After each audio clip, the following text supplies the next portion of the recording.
welcome or welcome back to my channel. For those who don't know me, my name is Katharine, and in today's video I'm going to be talking about my October to be read list, or TBR.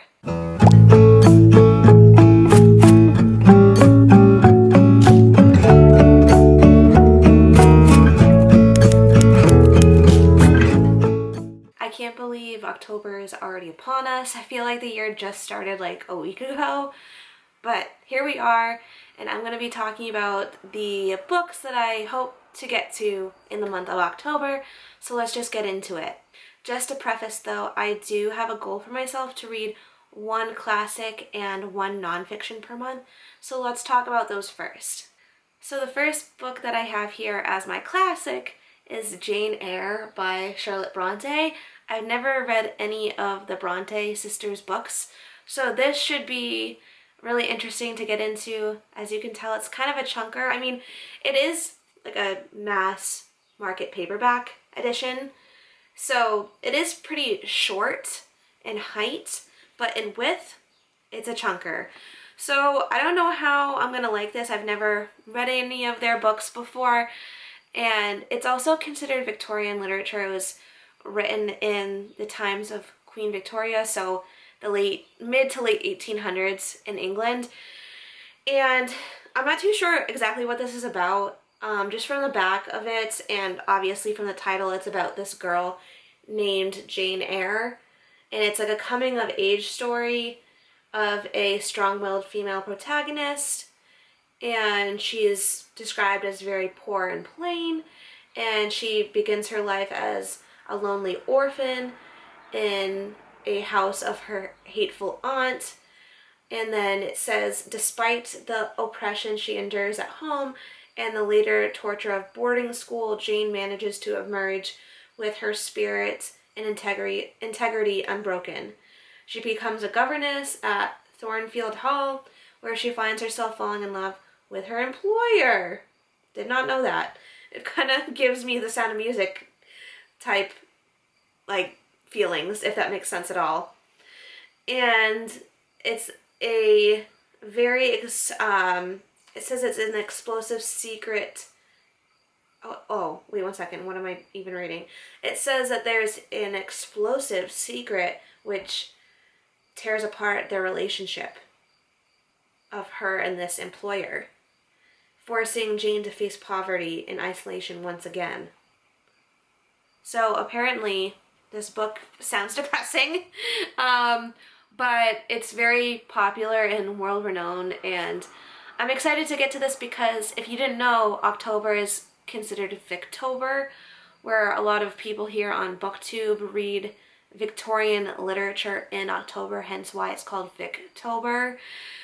So this is considered Victorian literature, and I'm counting that towards that. So here's Jane Eyre by Charlotte Bronte added to my October TBR, or to be read list. And then I have a few options for my nonfiction, so let's get into these. There's 4 options that I have here. There's Gentle and Lonely by Dane Ortland. I've heard great things about this. I used to work for christianbook.com, if you're not familiar, and I used to be a customer service representative, so I would take a lot of calls and things, and people were always ordering this book. It says The Heart of Christ for Sinners and Sufferers. Not too sure, honestly, what this is about. I just saw it at a little free library, or a free little library, whatever that's called. I always get the term mixed around and the words all jumbled up for that one. But it says here in the flap for the synopsis, Christians know what Jesus Christ has done, but who is he? What is his deepest heart for his people, weary and faltering on their journey towards heaven? Jesus said that he is gentle and lowly in heart. This book reflects on these words, opening up a neglected yet central truth about who he is for sinners and sufferers today. So I guess it just, explores the theme of Jesus being gentle and lowly. So we'll see if I get to this as my nonfiction, but I do have other options that I'm willing to consider, so let's get into the others that I have here. Like I said, my goal is to read one nonfiction and one classic per month, and if I read more than that, then awesome, but I at least want to read one nonfiction and one classic per month. But the next one I have here is Calm My Anxious Heart by Linda Dillow. I honestly, other than the title, I don't know what this is really about either. I think it's just like kind of like a navigational type, not a devotional, but book, Christian living type book, where it teaches, women to, lean on God and not be filled with so much anxiety.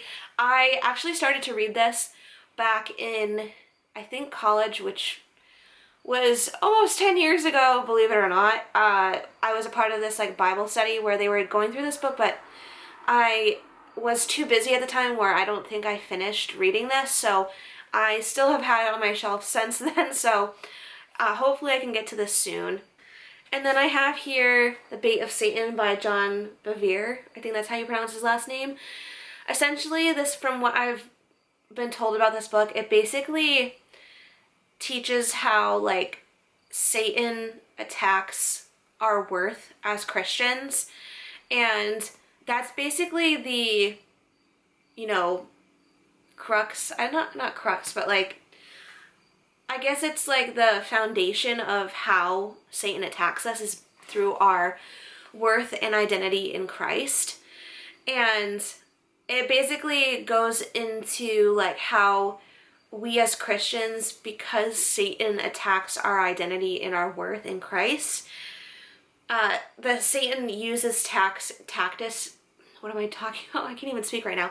Satan uses tactics to make us offended all the time. Like, for example, like say someone hurt my feelings and now I'm bitter, or someone, did something I didn't approve of and now it messed up some of my plans. So it's just learning how to not be so offended all of the time, because that's how Satan gets us. Because being offended and also knowing our identity in Christ and our worth in Christ is very, very tied together, and it's almost inseparable. Because if you know your identity and worth in Christ, you're not going to be as offended or as hurt by other people and what they do or what they say. So I think this is what this book is about. It was recommended to me by my pastor, so I'm definitely going to check it out. And the last nonfiction option I have is Having a Merry Heart in a Martha World by Joanna Weaver. I think that's how you pronounce her first name. Joanna. But from what the title already assumes, it's about like the story of Mary and Martha in the Bible, and how, the story, like if you're a Christian, this story where Martha was like go all the time trying to serve Jesus through her works all the time.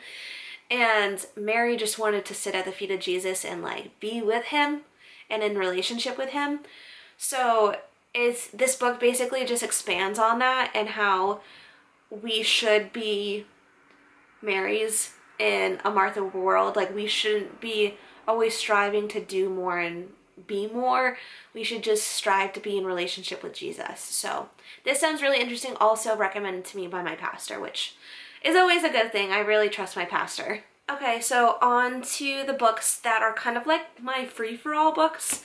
I tried to have the two designated like required readings. I don't even know if they're considered required readings. Just like the one nonfiction and one classic per month is, I guess, my required reading, but I don't really necessarily like consider it required. Like, I don't have to read them, but it's just a goal that I set for myself. But I guess my other like free-for-all books are like the books that I just genuinely want to read, and they're almost like my wild card type books. And so with the one nonfiction and one classic per month, that's 2 books already right there. So I try to every month get like 3 wild card or 3 free-for-all type books, because I try to limit myself to like 5 books per month, because I'm generally a slow reader. Audiobooks I've been listening to recently, so that's definitely helped me get through books faster, but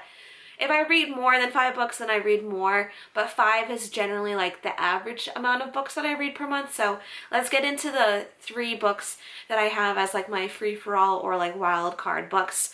So the first one here, because it's October and it's like the time where I like to read thrillers, I do have a Frida McFadden book.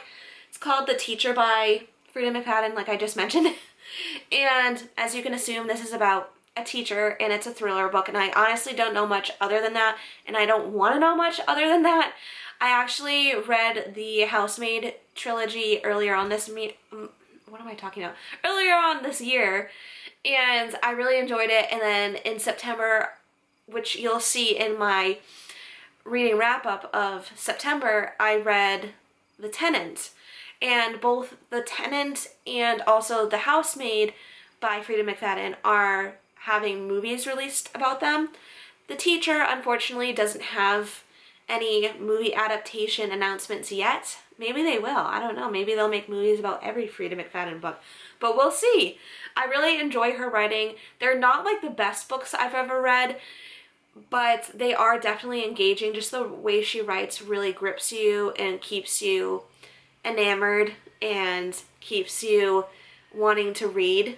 And her writing style is just very addicting. So I'm looking forward to getting to this, The Teacher by her. And I have some exciting news. I actually am starting an in-person book club in my hometown. So if you live in the Cape Ann area in Massachusetts, or even in the north of Boston area, feel free to comment down below, because I am starting an in-person book club in Gloucester, and we will be reading The Lost Boys of Barlow Theater by Jamie Jo Wright.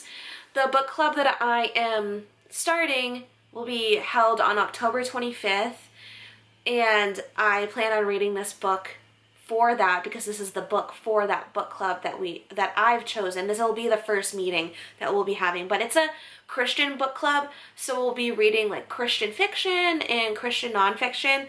But I thought this would be a good start, because the meeting that we're having is on October 25th, like I mentioned before, and Jamie Jo Wright, which I've never read any of her books, but from what I've heard, she's sort of like a Christian fiction, like thriller suspense type author. And from what I understand, as you can see from the title of this, it's about a theater called Barlow Theater, and it follows 2 timelines, one in 1915 and then also I think in modern times, and it basically follows these 2 brothers and they go missing, and then it just goes from there.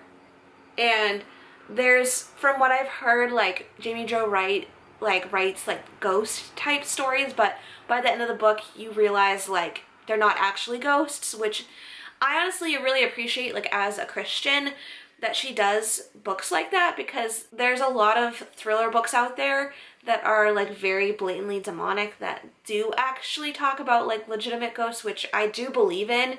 And I don't think they're like necessarily quote unquote ghosts. I think they're literal demons, and it's very demonic. But I'm looking forward to getting to this for my book club. And if you're interested, if you're in the north of Boston area or on Cape Ann in Massachusetts, please let me know if you're interested in reading this book for our book club. I'm really excited to start this. The last book that I have here is The Nightingale by Kristen Hanna. I actually got this around like Christmas time, I believe, and they were having this like sale on Amazon, and it only came out to be like $6 new on Amazon. And look at this, this is a chunker, okay? Just like Jane Eyre, like I mentioned earlier, they're both chunky. They're very long. But you'll see in the September reading wrap-up, I finished From Sand and Ash by Amy Harmon, which is like a World War II type book. And this also takes place during World War II. And from what I've heard, this is like one of the main books that people recommend by Kristen Hanna. And for those who don't know, I love historical fiction. Like historical fiction is like probably my favorite genre if I had to pick one. And this is obviously historical fiction taking place during World War II. I don't know much about this book other than it's about 2 sisters. It's like following 2 sisters during World War II. And people say this is a very emotional book, so I'm gonna be prepared and I'm gonna have some tissues available for when I get to reading this. But those are all of the books that I am planning on reading in the month of October. I hope that I have a great reading month this month, because September, as you'll see when that video comes out for my September reading wrap up, was not good whatsoever. I had a lot of DNFs, which just means like I did not finish them just because they were that bad. And I've been in kind of like a reading slump, so I'm hoping that these books like kind of get me out of that. There's going to be a video coming up actually where I'm like reading books until I get a 5-star. And I did find a 5-star read, which is great for me, but you'll find out what that is in that video. And I'm just really looking forward to having a great upcoming reading month in October, just because I just want to read good books at this point. Like, I miss just reading good books. Like, there's just so many, what I've realized recently, like just very bad books out there. Not necessarily like, I mean, some of them are caused by bad writing. I don't know what just happened back there, something fell. But some books are caused by just generally bad writing. But there's also, like, the more and more I grow closer to the Lord, like, the more and more I realize, like, that He is sanctifying me and giving me eyes to see, like, demonic things in books and overly sexual things in books. So that's why I DNF or not finish books, is because either it just has bad writing in general, or B, I'm just seeing a lot of openly demonic or sexual activity in books that I don't agree with. But yeah, I hope October is good to me reading wise. So let me know what you plan on reading in the month of October. I always like learning what other people are excited to read. But yeah, do all the YouTube things that you know how to do. Like, comment, and subscribe, and I'll see you in my next video. Bye!